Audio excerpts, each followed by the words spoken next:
She was a cheerleader, then a vampire. Now Bella Taibon has one shot to rewrite her past and stop a betrayal that shattered time itself. But with gods watching and monsters in her blood, changing fate could possibly destroy everything. What's that? You want to be scared? Come with me.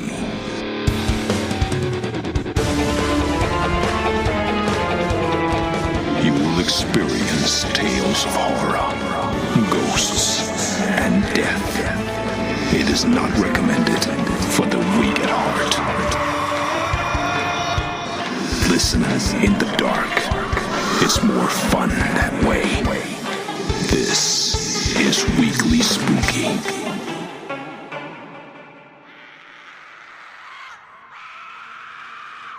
Hello, my spookies. It's Wednesday, and you know what that means. It's time for a little spooky in your weekly.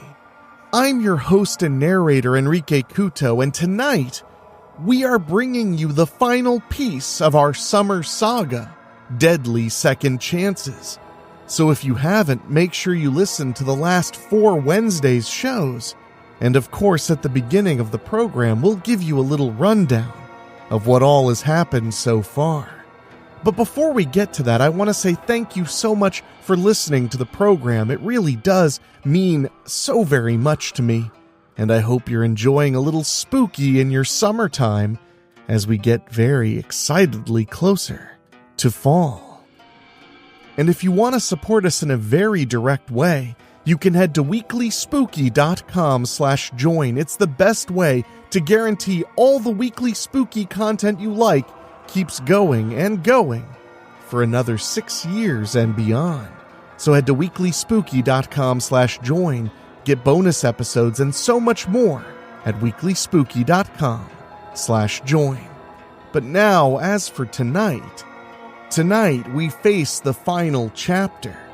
5 souls, 1 ancient goddess, and a game played across centuries of blood, betrayal, and resurrection.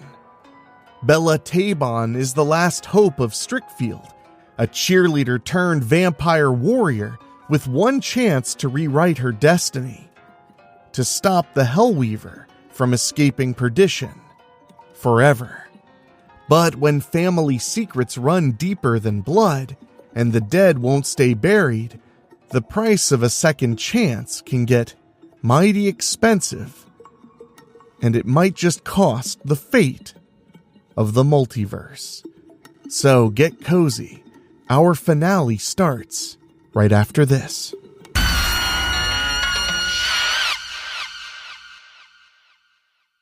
Previously on Deadly Second Chances, Sin brought an ancient tome to her mother, the Hellweaver, containing the Second Chance Compact. It grants Hellweaver the power to escape Perdition by offering second chances to 5 beings. If 3 of those beings should fail, she claims their souls and escapes Perdition. Hellweaver reserved the soul of AIDS Mary for failing to change her life for the better. However, she failed to capture the souls of 2 Mirrans in Jensen and Calvin. Once thought irredeemable, they were able to make better choices and change their fates. Hellweaver tied the soul count at 2 to 2 when Laura Lee Hardy believed she had changed her fate for the better, only to have ultimately failed. Now her soul waits in reserve, along with that of AIDS Mary.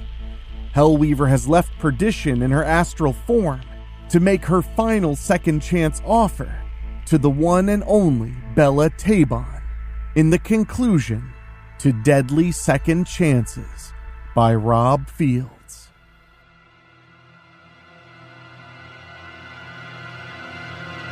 Present day, perspective, Bella Taibon. Einie and me are cleaning out a vampire nest just outside Strickfield. Felicia Mirren, the mutant spider girl, has been helping us out on our missions. Between the 3 of us, we take down a lot of vampires. When Aini saw that article in the Strickfield Journal about a school bus full of cheerleaders from Ridgeway Heights that disappeared in the area we're in now, she quickly came to me. From there, we contacted Felicia. The nest was numerous with the addition of the cheerleaders. Unfortunately, there was no saving them since they claimed innocent blood to seal their transformations. After we finished clearing the nest, Felicia webs the whole house and brings it down. Then I use my cheap parlor tricks to start a roaring bonfire and burn all that timber, making sure no vampires are left. Ain't it funny? 3 Strickfield High cheerleaders against the Ridgeway Heights cheerleaders. And it ain't even about sports this time.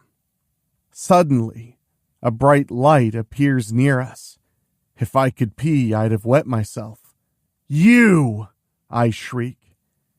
Hellweaver smiles. "You know of me, Bella Taibon. Good. Then no introductions are necessary." "Who's this, Bells?" Aini asks in her mousy voice. "It's her," I barely managed to say. "She's the Hellweaver." Aini and Felicia know I ain't kiddin' and prepare to fight her. Hellweaver looks annoyed. "Your powers and weapons are useless against me. Stand down. I did not come for battle. My say is with you, Bella Taibon." I vamp out and raise my claws. "You want my soul? You'll have to kill me first." Again, Aini and Felicia are ready to fight by my side. Hellweaver again looks annoyed. "There shall be a contest today, Taibon, but not in this manner. I am here to offer you a second chance to change your life for the better." Aini points right at her. "Bells will never."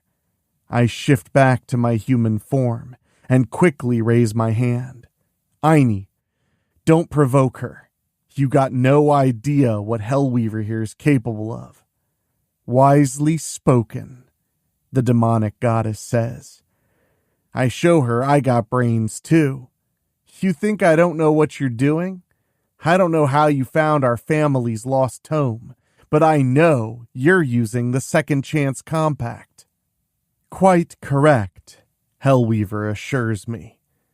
"You might be surprised at what my daughter is capable of finding, especially when it was your family's lost tome. And now I freely offer you a second chance." I narrow my eyes on her. "You claim 2 souls. You need 1 more, allowing you to escape from your prison in Perdition." I tighten my fists and shake. "You think I don't know why you chose me specifically?" Hellweaver chuckles. "And you shall accept my offer. I know your family and its legacy all too well." Exactly why would Bella accept?" Felicia snaps. I answer her question. "'Cause Hellweaver here knows I can't refuse." Now Aini and Felicia turn to me and shriek together. "What?" "Bells, why?" Aini yells. "If this Hellweaver is everything you've told me." "'Cause if I don't accept, she'll just offer the Second Chance Compact to someone she'll easily get her 3rd soul from." I sigh.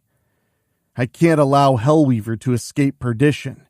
She's the single most dangerous threat to the entire multiverse, even worse than Patrick Gunter. That would be entirely on me if she got out of Perdition, just for refusing the compact. I ain't got a choice." Felicia's jaw drops and her 8 legs kinda shake, like she might have just found out her fiancé cheated on her or something. Then she says to Hellweaver, "You truly are a vile, horrible monster." "Silence, mutant. You do not speak to me unless I command it. This correspondence is between Bella Taibon and myself. I raise my hand in front of me. You guys, please. Then I look at Hellweaver. Fine. And fuck you. I accept. Hellweaver chuckles again. Of course you do. Now, all that I require is for you to tell me where I shall place you in your past. From there, you shall have your opportunity to change your life for the better. I point at her. I know you're up to something. You have shown intelligence to determine why I might have chosen you, she replies. But the real question is, can you truly determine my master plan and the role that you play? I will win your game, I promise her. You're staying in Perdition. Hellweaver laughs scornfully. Enough talk. Where shall I place you? And know that I shall not interfere in any way. Why would I, when it is not in my best interest to do so? Don't go away. Weekly Spooky will be right back. I gotta think for a moment. Then I remember the day in 1889 when I became a master vampire and Thornton Jillian had the last laugh on me. I swore revenge when he slaughtered my family, leaving me as the last Taibon. It was our battle where I killed him. First, I staked him by putting him on a tree spike. Then, I decapitated him. I was badly hurt and passed out from injuries and blood loss. Jillian's blood dripped from his neck and into my injuries, turning me while I was unconscious. Since then, I used my new powers to continue the Taibon way and save innocents. My quasi-undead life was never a happy one, however. It was through meeting Aileen Donnerly and establishing my friendship with her that gave my life meaning beyond being a Taibon. I tell Hellweaver where to place me. Suddenly, Aini comes and throws her arms around me. I hug her back. I'm sorry, but I ain't got a choice. When we come apart, she's crying. Please find us when you return. I could never forget you, Aini. I glance over my shoulder. Or you, Felicia.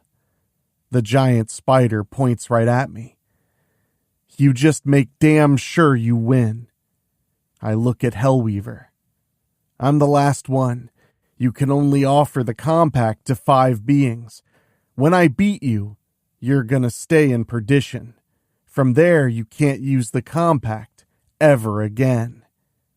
Unless another way has already presented itself for me to escape, even should you change your life for the better, Hellweaver counters. But be assured that I shall have my 3 souls required. Try as you will, you shall never determine my master plan. And now, Taibon, I'm leaving present day as I know it, forever. 1889. I wake up in bed at the Taibon family home in Ravenhenge.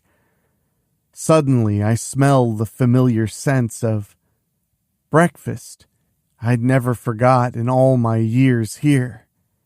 And I ain't breathing.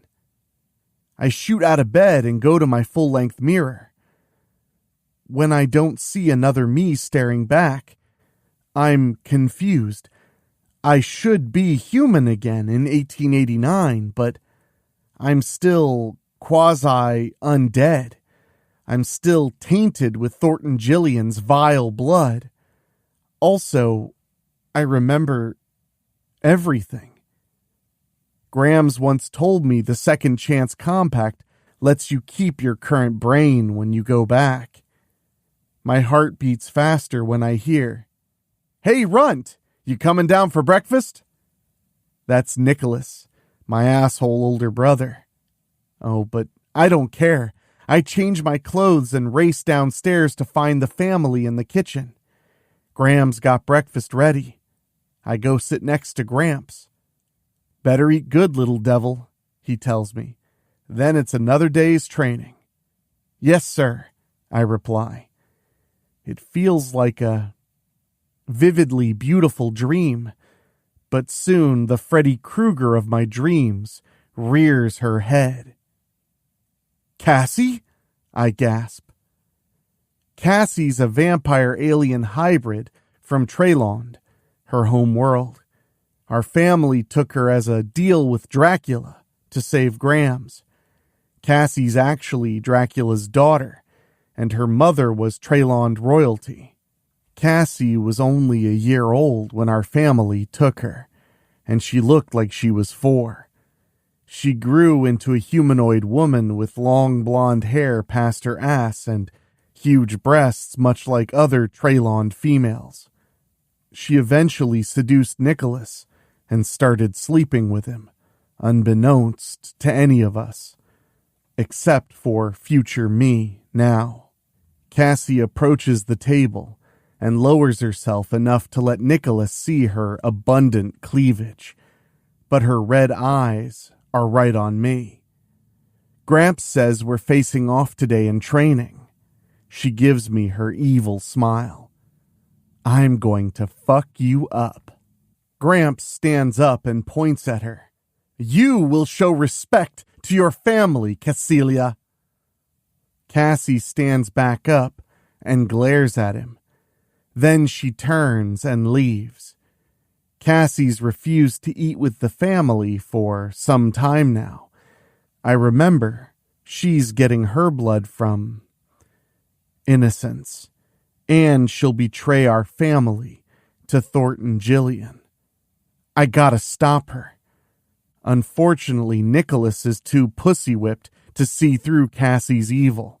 If I'm gonna save my family, I gotta stop her first. Cassie wants to fight after breakfast? Fine with me. Later, I faced Nicholas in sparring matches before. I'll admit he was always a better fighter, but he'd forget why Grams nicknamed me Little Devil. He ain't winning against me today, however. Just when Nicholas thinks he's got me, I show I'm my future self with my worldly training. Boy, is he ever surprised when I finally kick his ass. "Where'd you learn those moves, Runt?" Nicholas demands, getting to his feet. I smile my cute little devil smile. "Wanna go again?" Now Cassie appears. "No, it's my turn." When this fight happened previously, Cassie beat me within an inch of my life. I'm ready to return the favor now, especially since I'm still a master vampire. By the way, we train in lower levels of the house since Cassie can't be out in daylight. Cassie doesn't wait for Gramps to tell us to fight.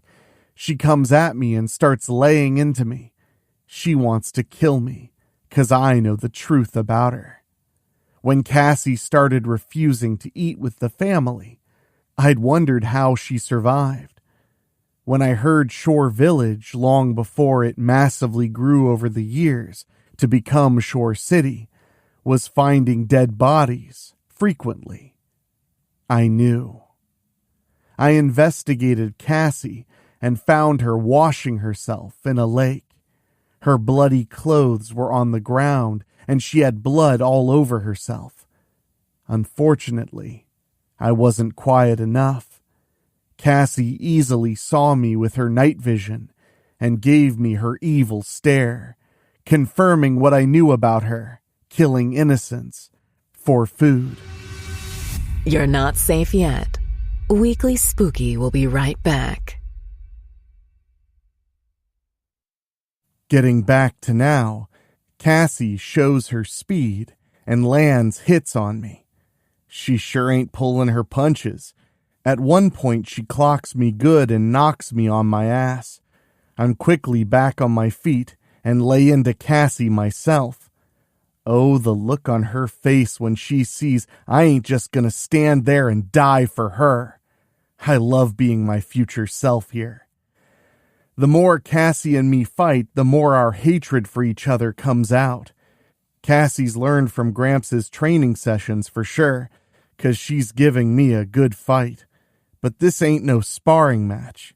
This is a fight to the death, and it's quite evident when Gramps tells us to stop fighting each other, and we don't. Nicholas comes up behind Cassie and tries restraining her, but she throws him off easily. She goes full-on vamp and comes at me again.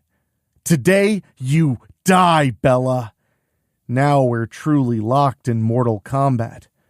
Okay, immortal combat. Cassie and me throw everything we got at each other. We're both just punching and kicking away. We can't keep our hands off each other.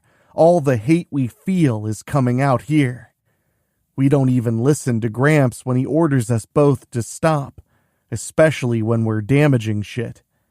Little devil, Gramps gasps when he sees how quick I heal up when Cassie lands what would have been a lethal scratch on me. Since the cat's out of the bag, I go full vamp myself. Boy, does Cassie ever shit when she sees why she ain't beating me so fast, like she expected. We both scream and keep fighting to the death. When I remember everything Cassie did in my old timeline, especially learning she was secretly Thornton Jillian's lover and our betrayer, I know I gotta stop her. When we reach a wooden fence, I break off a few planks and put them together into a cross. Once I have faith, Cassie holds her hands out in front of her and screams.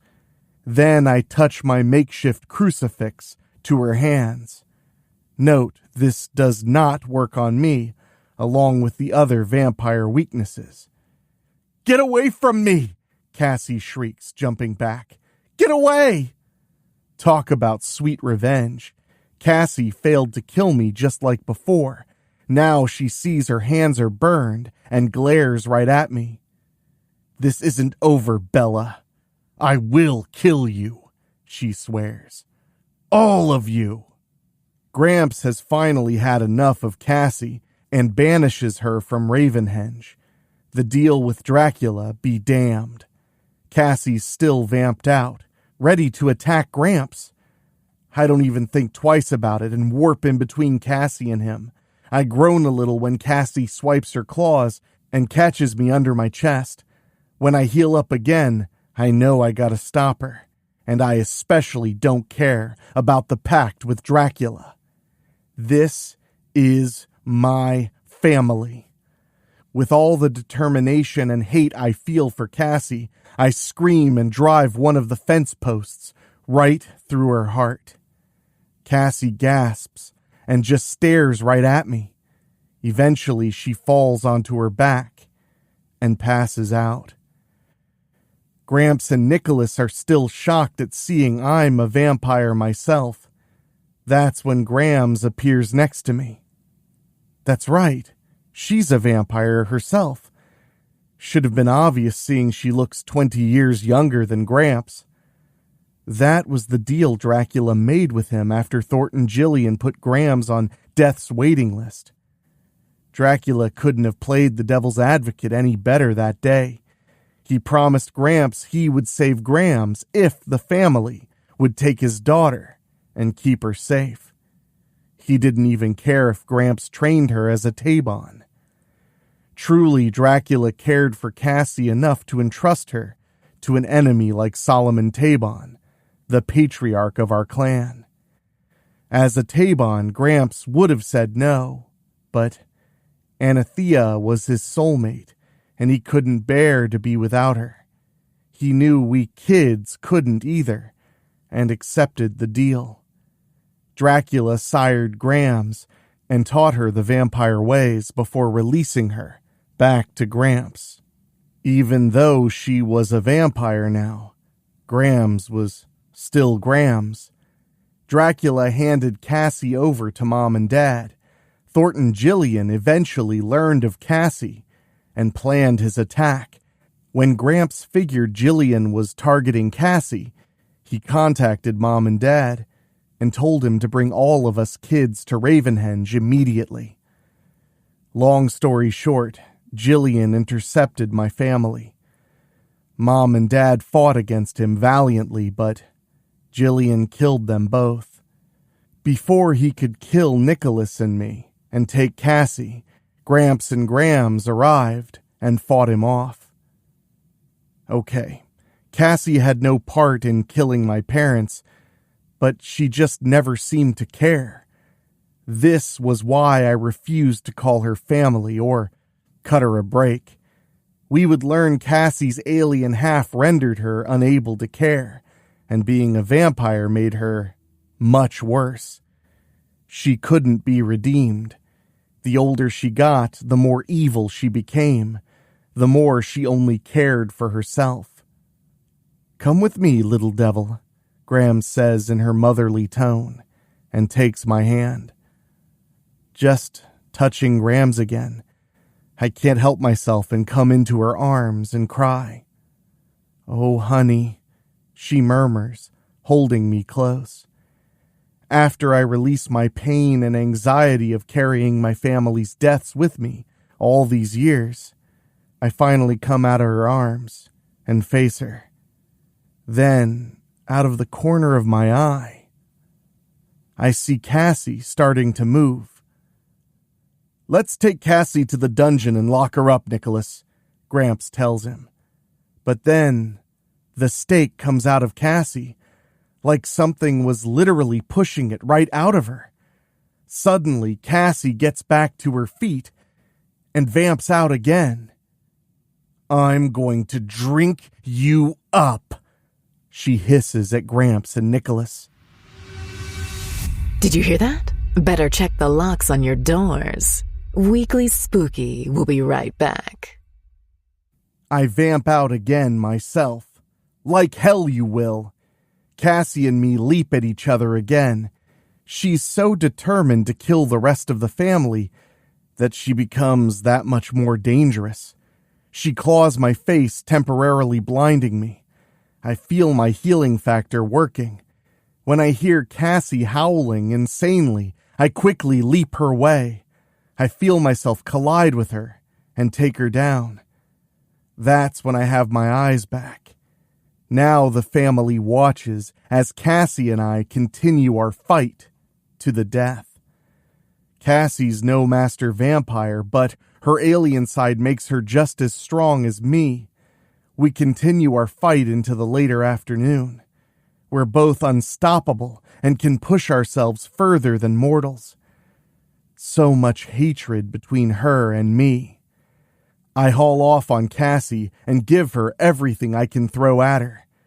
She betrayed our family. She turned to evil. One way or another, I will stop her. And then I see the means to stop her and lock her away. "You will never give my family to Thornton Jillian, you bitch!" I point at her. "After I finish you, then I'm gonna kill him." I shift back to human form. "And you can know that I was the one who ended you both." Cassie screams one more time and lunges right at me. I quickly duck and let her slam right into a tree. She screams again, from the pain this time. I saw that sharp point sticking out of the tree and drew her in. The second time today, I staked her. Cassie can't pull the stake out and drops over. "I hate you," she barely says before passing out. There's no point in beheading Cassie since her alien side won't let her die. Once I saw her get beheaded, her head flew right back over her body, and reattached itself, like it never even happened. When I lift Cassie's body into my arms, Gramps tells me to follow him. We take her to the secret Taibon burial ground in Ravenhenge and place her within her own vault. There, her body will wither away like death and remain that way as long as some dumbass doesn't open her vault and remove the cross or stake. Go to hell, Cassie, I tell her when we close and lock her vault. Gramps and I don't say anything to each other, though I know the family will want an explanation for why I'm a vampire. There's no point hiding it. After all, the whole point of my coming back to this time was to save my family, and God damn it, I will keep my family alive. And Little Devil is already putting her own master plan together. 8 months later. The day finally comes when Thornton Jillian attacks the Taibon family at Ravenhenge. Prior to that, I trained like I never trained in my life. I really let Gramps work me, never complained once. Nicholas still calls me Runt, even though he knows I'm a master vampire, but I show him I can match him in fights. I know Nicholas has killed 2 master vampires by himself. Technically, I killed 1. In fact, the biggest threat to our family to date. I still remember how Thornton Jillian slaughtered what was left of our family. I already changed history by staking and binding Cassie. During that initial fight, Cassie was seemingly on our side. Then she turned on us. Nicholas was fighting Thornton Jillian and winning. It was Cassie who distracted Nicholas long enough for Jillian to take his opening and kill him. All Cassie had to do was flash her sexuality. Cassie herself didn't attack the family, but she shared in drinking their blood with Jillian after he slaughtered them. That was when I learned she was Jillian's lover. Well, Jillian's gonna be on his own when he comes for us. For a moment, I almost wonder if he will, without Cassie helping him. Nope. This part of time does happen. I still never understood how Thornton Jillian crossed the barrier into Ravenhenge, which was how he caught us off guard before. When Jillian surprises Gramps while cutting firewood, I spring up out of my hiding place and surprise that bastard back. Oh, I almost forgot. Gramps was prepared too. You knew I had to tell the family everything about my final fight with Cassie. Funny thing, Grams already knew I wasn't myself. Her magics actually told her I was from the future. At first, Grams forbade me to talk about it, but I had to disobey her and tell the family. When they knew I wasn't kidding, I laid out my plan. Of course, Nicholas was pissed at me. He always was a sexist pig, and no, he never once turned on me. He just wanted to be the big hero, no little runt turned master vampire. The entire Taibon family in Ravenhenge comes and attacks Thornton Jillian. We're throwing everything we've got at the second most powerful master vampire to exist, with Dracula being the king. Jillian proves his power and keeps all of us on our guard. Grams is doing the most damage to him. She's nowhere near as powerful as Jillian on her own, since he's got many more years as a vampire over her. Her magic, however, is the difference maker. Nicholas finally puts his sexist pride aside and works with me. At one point, he lowers himself to all fours for me to leap onto and off his back to fly at Jillian. Unfortunately, I ain't as fast as I thought. Jillian easily sees me and moves to swat me away. But I warp right behind him and swat him away instead. When Jillian gets up, he warps to Nicholas and snatches him close. No way lightning's gonna strike twice. I slip right underneath Nicholas and actually grab Jillian by the balls. Believe it or not, this very move is why Graham started calling me Little Devil. Nicholas got overconfident during a sparring match. He was clearly dominant over me, but I ended up doing to him what I'm doing to Jillian. If there's anything I learned in those days as the youngest Taibon, it was a male's most vulnerable point. When Jillian's screaming, that shows even the second most powerful master vampire can be hurt when you attack those two little jingleberries. Jillian lets go of Nicholas. He didn't run, though. When I grab hold of him from behind, Nicholas quickly wets a stake with holy water and drives it right into his heart. Jillian screams again. He breaks my hold on him and knocks Nicholas away. Gramps comes to Jillian when I make him scream again after another squeeze down there and shoves a handful of holy wafers into his mouth. Gramps snatches me up before Jillian can and runs me to safety. He puts me down and gives me a weird look. "You wicked little devil." I smirk. "You always said to use my head, Gramps." Jillian is hurt bad and runs for it. It's time to put an end to this shit, once and for all. I run after him. "What are you doing, little devil?" Gramps yells behind me. "This ends tonight," I yell back. I'm burning with determination to both end Jillian and make sure my family stays safe and alive. I just got them back, goddammit. I'll die first before I ever lose them again. Knowing the Taibon family just sent Thornton Jillian running means he never got to slaughter them. Most of all, I will not be the last Taibon. If you thought that was scary, just you wait. Weekly Spooky will be right back.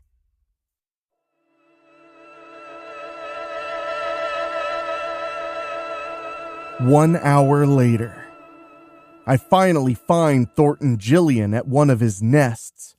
Good thinking. Go to a nest the family cleared out recently.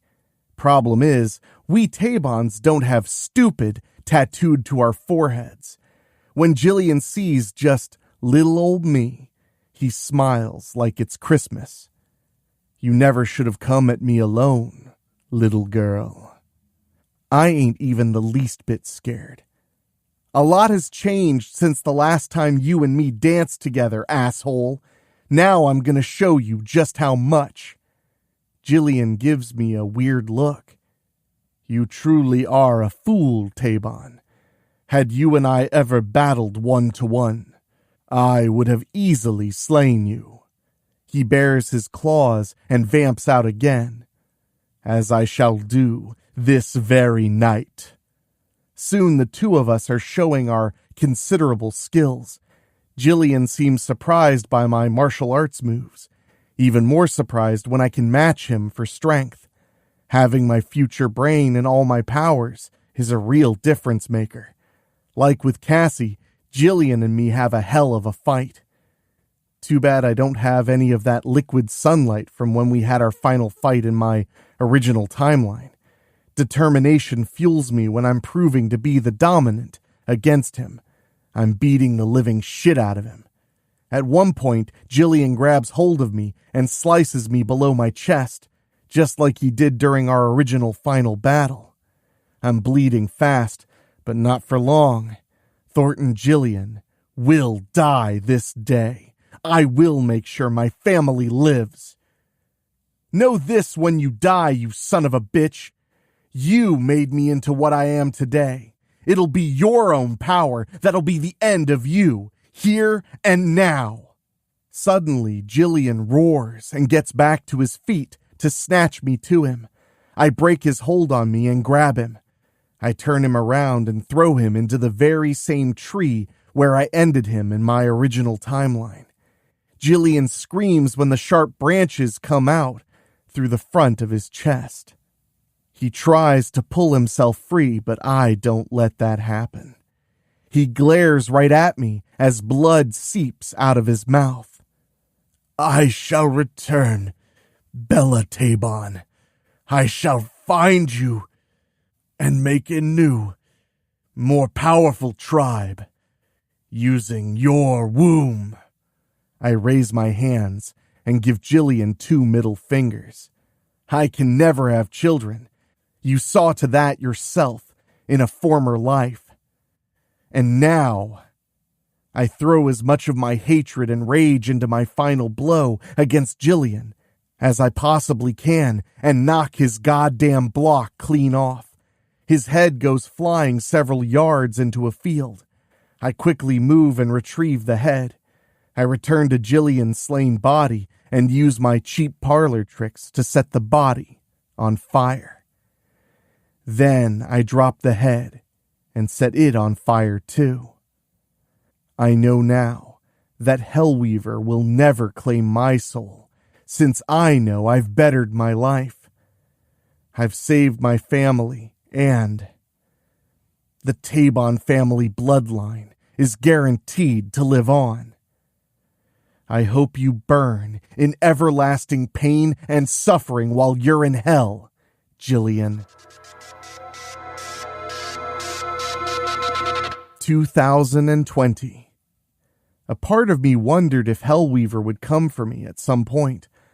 I waited and waited, but she never showed up.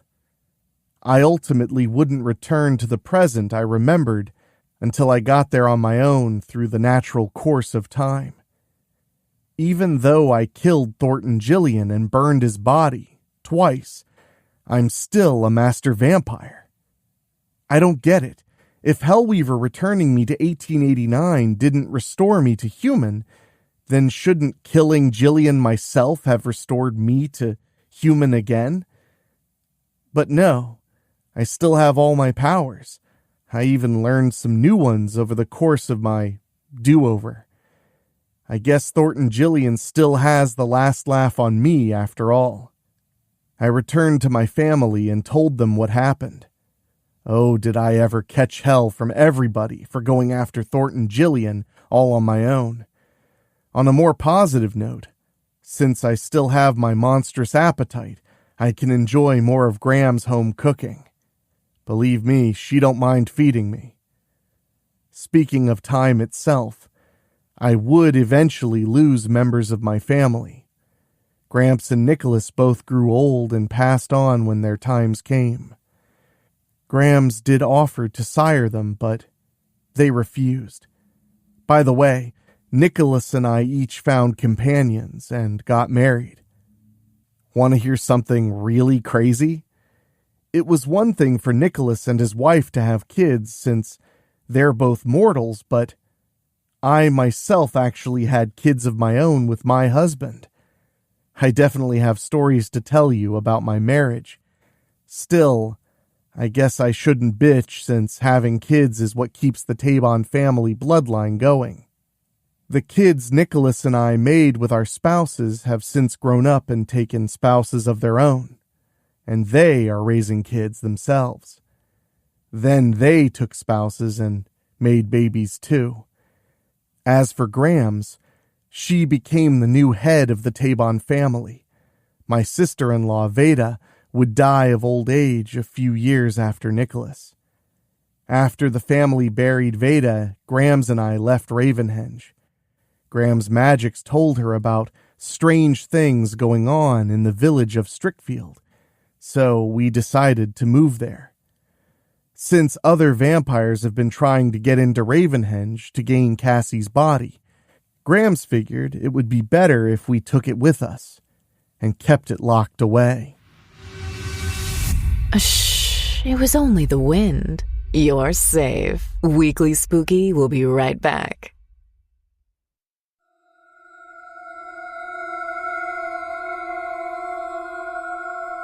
One week later, Grams and I settled into our new house in Strickfield at our private burial grounds.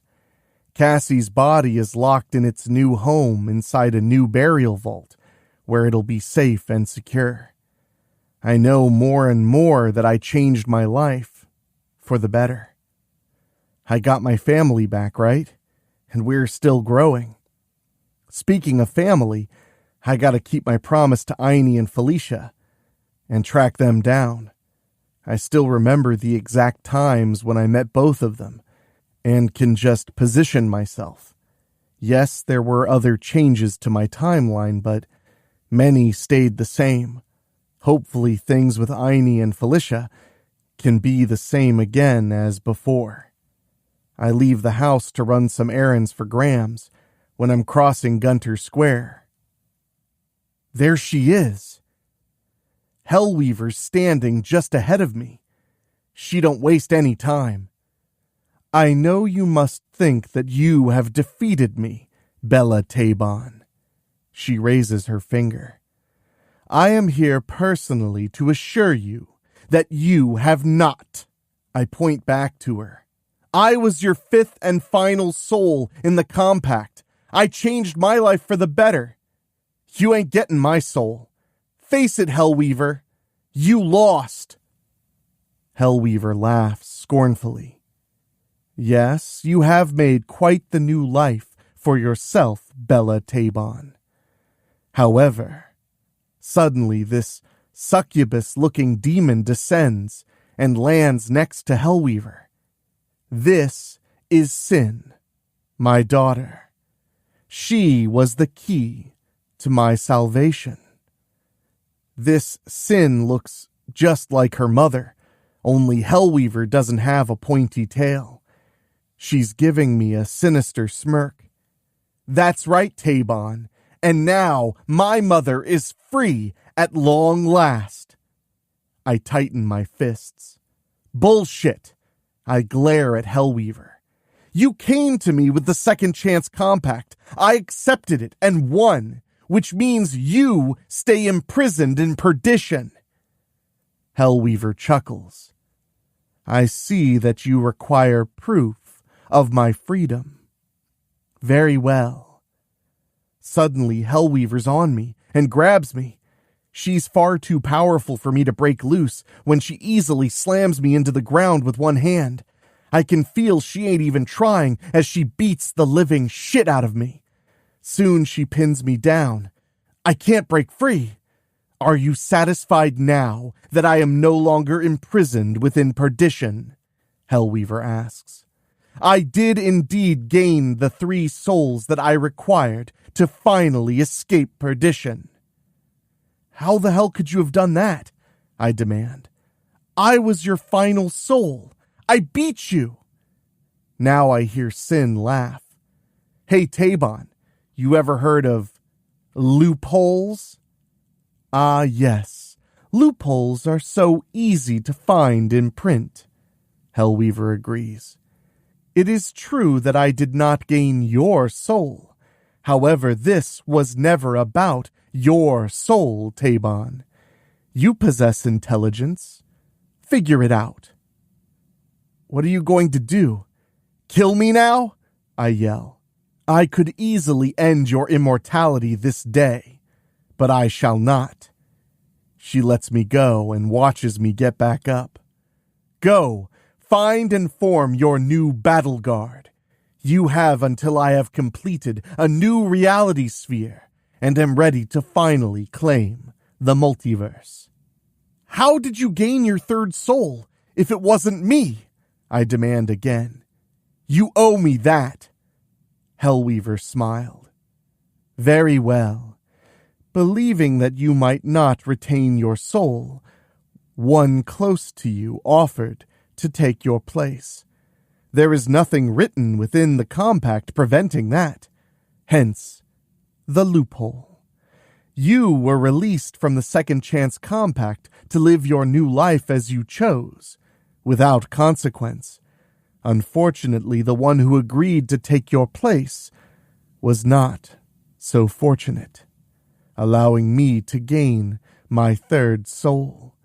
And now I am free once more. I leave it to you to learn who it was that took your place. Farewell, Taibon. We shall most certainly meet again. She turns to Sin. Now, my baby, do you understand the importance of following the rules? Yes, you're so right, Mom, Sin answers as they fly away together. I'm too weak to pursue them. Even at full strength, what could I do? Maybe I can stop Sin, but Hellweaver is a goddess. Now that she's free, the entire multiverse is on borrowed time. I pray that Aini wasn't the one who struck the bargain with Hellweaver. But who else could it have been? I waste no time and quickly head back home and tell Grams everything. After we talk, I leave the house to begin my quest of seeking out and putting together a new battle guard. As for Grams, she's gonna call Ravenhenge and get someone in the family to come to Strickfield to help her. Whatever the case, Hellweaver must be stopped. Not the end. Bella Taibon saved her family. She changed her fate, but she didn't stop Hellweaver. Now freed from Perdition, the goddess has her eyes back on the multiverse, and a mysterious soul has already been sacrificed to let her escape. Who gave up everything to save Bella? And can the battle guard rise up before all is lost? The second chance compact may be over, but the real horror is just beginning. So make sure you're subscribed on your favorite podcasting app. And thank you guys so much for joining us for yet another weekly spooky summer saga featuring the work of Rob Fields and Strickfield. I hope you enjoyed it as much as I did. And remember, if you love what we're doing here at Weekly Spooky, you can support us for as little as $1 a month and get bonus episodes every month by going to weeklyspooky.com/join. Not only do you get the 2 shows every month, but you also get exclusive audiobooks, 5 years of creepypasta readings, and so much more at weeklyspooky.com/join. And I want to say an extra special thank you to the Spookies who pay just a little bit more to hear their names at the end of the show, and they are Johnny Nix, Kate and Lulu, Jessica Fuller, Mike Eshkui, Jenny Green, Amber Hansford, Karen Weemet, Jack Kerr, and Craig Cohen. If you want to hear your name at the end of the program, head to weeklyspooky.com/join and choose an option at the $15 a month or higher tier. It makes a humongous difference, and you get to hear your name through my silky, smooth voice. But now, my friends, it's time for me to get out of here and get back to work because we have something scary for you planned this Friday, as well as, of course, on Monday and next Wednesday. So, until next time, my friends, for myself, for my executive producers, Rob Fields and Bobbletopia.com, my producer, Dan Wilder, and of course, my composer, Ray Mattis, remember, your second chance may come, but you may regret the opportunity. Talk at you later. Thank you for listening. Make sure to find your way back next week. But for now, you are safe. Trust me.